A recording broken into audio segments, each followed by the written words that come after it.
ताज्या बातम्या विचार नव्हे त्यासाठी सचोटी न्यूज चॅनल बघायलाच हवे। ज्ञान मनोरंजन संस्कार देणारे चॅनल सचोटीला सबस्क्राइब करा, बेल आयकॉनचे बटन दाबा, सोबत शेअर करायला विसरू नका।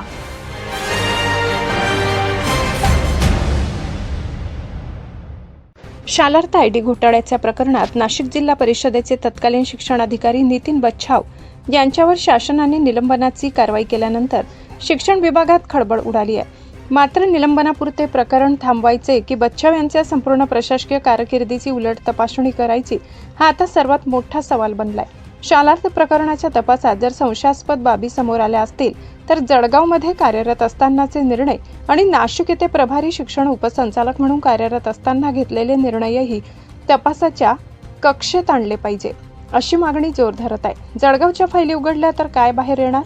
जळगावमध्ये कार्यरत असताना शिक्षकांच्या नियुक्त्या व मान्यता संस्थांचे प्रस्ताव, संच मान्यता, बिंदू नामावली, मंजूर पदांची संख्या, अतिरिक्त पदे, सेवाविषयक प्रस्ताव आणि शालार्थ प्रक्रियेशी संबंधित निर्णय यांची पुन्हा एकदा तपासणी करण्याची गरज आहे। विशेषतः संच मान्यतेपेक्षा जास्त पदांवर नियुक्त्या झाल्या का? बिंदू नामावलीत पद उपलब्ध नसताना मान्यता देण्यात आली का? संस्थांचे प्रस्ताव नियमानुसार तपासले गेले का? या प्रश्नांची उत्तरे फाईलमधूनच मिळू शकतात। जर एखाद्या नियुक्तीला नियमबाह्य पद्धतीने मान्यता मिळाली असेल आणि त्यानंतर त्या व्यक्तीचा शालार्थ आयडी निर्माण झाला असेल तर त्या संपूर्ण प्रक्रियेत सहभागी असलेल्या प्रत्येक स्तराची जबाबदारी निश्चित करणे आवश्यक आहे।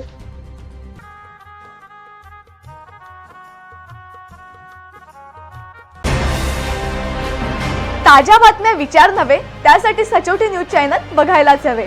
ज्ञान मनोरंजन संस्कार देणारे चॅनल सचोटीला सबस्क्राइब करा, बेल आयकॉनचे बटन दाबा, सोबत शेअर करायला विसरू नका।